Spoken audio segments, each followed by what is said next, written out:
আমাকে এইভাবে মারলো। লেওড়া, আমি কি মানুষ না নাকি? হ্যাঁ, আহা দাদু ভাই, কান্না করে না। তুমি দুষ্টুমি করেছিলে বলেই তো বাবা তোমাকে মারলো। কান্না করে না দাদু ভাই, দেখবা আর মারবে না। বাড়ার বাল, তুমি হয়তো মেন বাড়াতে দাদা তো। বাড়া, তুমি আজকে আমাকে বাঁচালে না। এই রাগ করে না দাদু ভাই, আর কান্না করে না। দাঁড়াও, আজকে আমি তোমাকে আইসক্রিম খাওয়াবো। হ্যাঁ কি বলতো দাদু, তুমি আজকে আমাকে আইসক্রিম খাবা?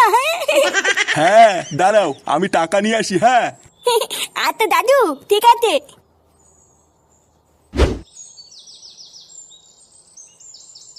বুঝলা পল্টুদা, পাশের ক্লাবের চুদির ভাইগুলো না খুব বার বেড়েছে। বাড়া, আমি কালকে রাত্রেবেলায় সাইকেল নিয়ে বাড়ি যাচ্ছিলাম, চোদনাগুলো আমাকে একা পেয়ে সাইকেল কিনে নিয়েছিল জানো। কি বলিস, তো সাইকেল কিনে নিয়েছিল? তারপর বাড়া তুই